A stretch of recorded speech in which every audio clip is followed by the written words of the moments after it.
Well, good evening, good evening, good evening. God bless you. Welcome again to Fatal Distractions Let's Chat, otherwise known as Gretchel Dixon Let's Chat. I know you guys are used to me having a guest on, but I decided to do something a little different tonight. Tonight, you have the privilege of having just me. Wanted to get back into our discussion because last week we had a powerful discussion with Dr. Onika Shirley. We talked about action speaks volume. So, one of the things I want to talk about tonight is what's holding you back. How do you get unstuck? Earlier this year, a couple times I've hosted for women, No Longer Stuck, it's manifestation time. You know, one of the things that I love that age is just a number. As long as you have breath in your body, you still have time to accomplish what God's called you to do. One of the things we make excuses. We're sometimes you wait for the timing to be perfect, the time to be right, but there is not a right time per se. You just like Nike says, you just stop, just jump in there and do it. Just do it. You know, I was looking at in the Bible over in John, it talks about the man that had been laying by the pool for 38 years. Can you imagine? Laying by the pool, people passing by him, just laying there. And when Jesus came, he asked him, you know, why are you there? Basically, he said, there's no one to put me in. How many of us use that same excuse? I don't have the money. I don't have the time. Nobody will help me. I don't know where to start. Same scenario. We have to get up and find a way. One of the things one of my former coaches would say, how bad do you want it? You know, I can't want it more than you want it. You know, like the little kids, like, can you do it for me? Yes, I can, but there's nothing like doing it yourself. So one of the things I wanted to talk to you about tonight is how you can get started. You don't have to have money, not to start. You don't even have money to start. You just need to begin to write the vision. Because in the Bible, it talks about writing the vision and making it plain. In corporate, we talk about what is your mission statement? What is your vision? You know, what is, strategic planning? We hear that word a lot, strategic planning. Pretty much the same thing. You've got to see it. One of the things that we realize is that everything that we are enjoying, whether cell phone like me on the internet tonight, it all started with a thought. It started with an idea. The individuals began to write it out, and maybe they worked it backwards because you see it, and then once you visualize it, then you begin to pray and ask God how to bring it into manifestation. We have so many tools now, the internet. Even if you say, "Well, I don't have internet in my house," where you're watching me on something, you can use your phone and you can go to the library. The library has computers to use for free. And one of my favorite things to do is go to Google. My husband often teases me that Google is my friend. If I get a diagnosis from a doctor or results from a blood test, since I don't have a medical background, I'm going to Google. I'm going to Google and Google and Google till I can figure out what it is it does. So I get an understanding. And so you can do the same thing. The other tool is YouTube. So many times I don't know how to do something, and I may not have anyone available. I have young adult children. They don't have time. And one of my sons is always saying, Mom, I've already showed you how to do that a dozen times. And you still asking me, yes, I am. So to keep from hearing his story or him saying that, I began to go to YouTube. YouTube is a great resource to learn how to do so many things, whether it's how to create your own flyer, how to create your own video, like I'm doing now. There's so many things out there. I remember I paid an electrician. We had one of our air conditioners said there it needed a filter change, and looked all over, could not find that filter.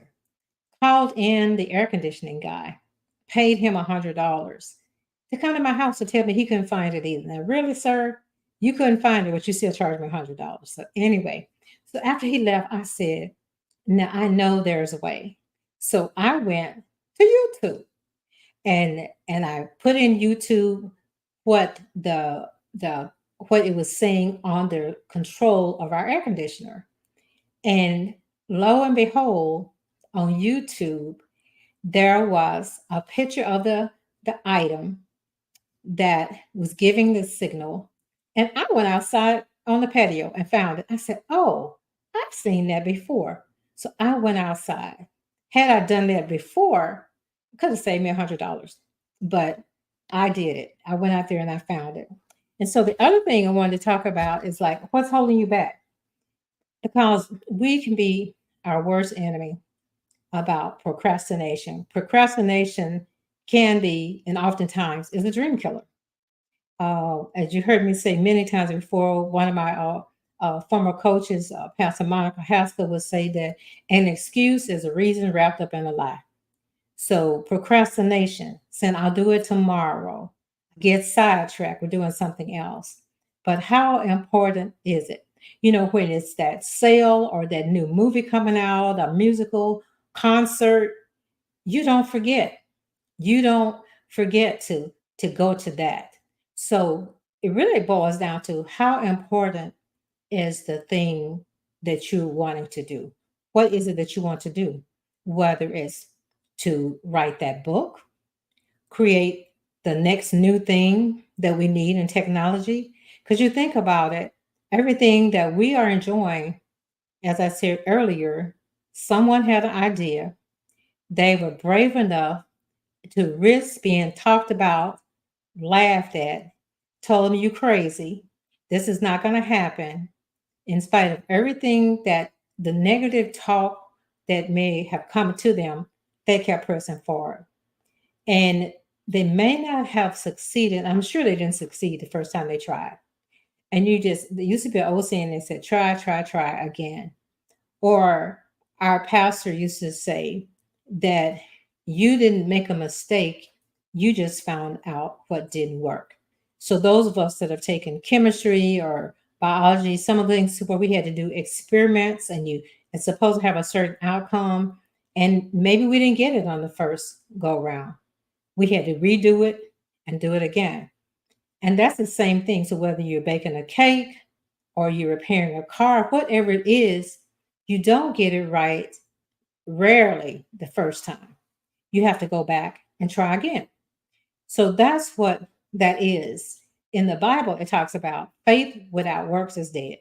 Same, which means action speaks volume. Like actions, one of my friends used to say, I can show you better than I can tell you. Action speaks volume because if you put actions behind the dream, behind your goal, you keep pushing that action, and eventually you will succeed. Don't give up on what you're doing. And don't say, oh, I'm too old. As quiet as it kept, for those that know, I am your poster child for AARP. Uh, I am 70 years old. So I am still pressing forward. As long as I have breath in my body, I'm pushing hard on my next birthday is coming up very, very soon in September. So I know that each day that I wake up, it's another opportunity to fulfill my purpose, to make a difference, and to leave a legacy. So, what kind of legacy do you want to leave for your family? What is it that you've been procrastinating about doing that you don't know how? Or I'm too old. Or I live in the wrong area. You know, they don't, they don't accept that here. Well, we have the internet. And what is the internet called? The World Wide Web. So you have the whole world at your fingertips. So there's not a reason other than making excuses that why you can't do it. I know that at some point down the road, you will be required to have to spend some money. And you may say, well, times are hard, groceries and gasoline are expensive. I don't know how I'm going to do it.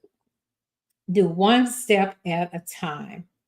All I know is that when it's time, the money, the resources, the help will be there. But are you going to believe that? How bad do you want it? How would your family's lifestyle, how would your lifestyle change if something that you've been talking about doing, you've been procrastinating, thinking about doing, that it would change? How would your life change if it actually worked? And when you have a dream or a vision or there's something you want to do, don't tell everyone, because everyone's not going to be happy for you. They're going to be the naysayers that think you're crazy. Because those of you know that when they created the Wright brothers were designing and trying to create the airplane, and especially, can you imagine? That was back in the time when they had horse and buggies, a horse and a wagon. They didn't even have cars and stuff like we have now. And you talking about building something to fly, man, you've lost your mind because birds are in the sky. That's not gonna make any sense. You're gonna kill yourself. I can imagine saying, boy, you're gonna kill your fool self. That's how we see it. But they didn't care. They had a vision. God had given them a vision and a dream that they saw it. And you have to see it before you see it. You have to see it before you see it. And know that if you see it and you put the work in, bring it to pass. God will bring it to pass. But you have to put the work in. One of the things, a lot of people don't put the work in. I've noticed that I'm a coach, a business coach as well. They individuals look at the individual companies that are successful. They look at the millions, the multi-millions, even the entertainers. You see their fame and their fortune, but you didn't see the struggles, the times they were eating ramen noodles, the times they couldn't eat ramen noodles. I knew of a young man, he was so determined to make it, he ate every other day because he didn't even have money to buy food. He didn't know about the food pantry. I've heard of individuals sleeping in the cars. We know the story. We've heard the story of Tyler Perry, how he had to live in his car and was ready to give up, and how many rejections he received. And you hear that a lot, rejections. I love my former pastor. You all hear me talk about him a lot. He's gone on to be with the Lord, but one thing he said all the time, that we have to keep pressing, keep going. That I don't care how many no's you get, there's a yes out there. That's for someone. Don't care how many no's you get, it's a yes out there somewhere. That just means you haven't found the right place. I don't care if it's looking for a car. My husband will just shake his head sometimes. I held on to that. That I don't care how many people turned me down at the car lot. Yes, in the beginning, my feelings were hurt when they told me no, but I held on to what Apostle Braggs told me. He used to teach us there's a yes out there somewhere. That just means that's not the right one. So you keep pressing. Don't count how many doors get slammed in your face. There's a yes out there somewhere. That's just not the right door. Whether it's for your car, for your business. You just got to believe it and hold on to it.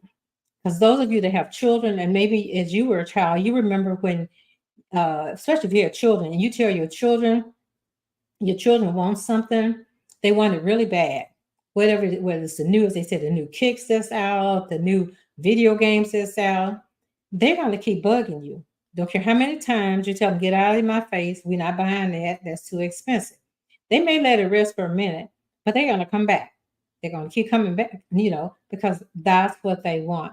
So are you going to be that persistent? And you may have had something as a child yourself that you really wanted so bad that you kept asking and asking and trying. And you just keep trying. And that's what you have to do whether you're starting a business and starting a ministry, even anything that you do that you know that your life is going to change for the better. It's not going to be easy. If it's too easy, something's wrong. You have to ask yourself, okay, when's the sky gonna fall?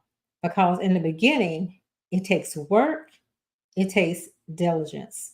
Even if we talk about getting healthy, the healthy lifestyle, I've said often to my husband is that, man, I wish I could just take a pill, go to sleep, and wake up skinny, But it takes work. Everything takes work, but the reward is even greater than the little time that you put in. So I just wanted to encourage you guys tonight that whatever you're doing, it's time. It's a great time. God allowed us to be born, as we've heard Esther say in the Bible, for such a time as this. He allowed us to be born, come into the earth realm at this time for this season. So if you have not accomplished those things that you said you were going to do and you gave up on them, it's time for you to take it off the shelf. It's time to dream again. It's not just dream and be in la la land, but put some action behind those desires, those things that you want to do. So just want to encourage you this week. Action Speak Volume was so powerful last week. I'll be back next week with a guest, but I just wanted you to hear my voice for a change, just to encourage you that action speaks volume in so many ways, and you have to put some action, some work, some things behind that dream, that goal. And if you need someone to help push you, motivate you, encourage you, I'm your person. I have a company that's what I do is called Empower You Global. I believe in empowering individuals. You come to me, I may word you or get on with my daughter, and I'll say you're reserved nerd. Because if you tell me you want it, I'm going to push you. I'm going to motivate you. I'm going to hold you accountable to achieve those goals because it can be done. Because it can be done. This is a great time. I don't care what's going on in the political climate or what's going on out there, even with the economy. It's still a great time. It's a great time for us, especially those of us that say we serve God. So, you guys have an amazing week. Get ready for next week because next week is going to be powerful. And like I said, if you have any questions, you need some encouragement, you need some coaching, some mentoring, just inbox me on Facebook. I'm listed as Gretchel Dixon on Facebook. You inbox me and I'll send you my contact and I can do a free consultation with you to see what you need, to whether you need my services or point you in the right direction. Because if you win, we all win. It's not about that crab mentality. I want you to do and be all that God's called you to be. Because it's such a time. No more excuses, no more procrastinating, and you're never too old. Hey, I'm your example. You ever think you're too old? I am your example. As long as you got breath in your body, you got time. So you guys have an amazing week, and I'll see you next week, next Tuesday, with a very special guest on Fatal Distractions. Let's chat. Y'all have a good evening. God bless you.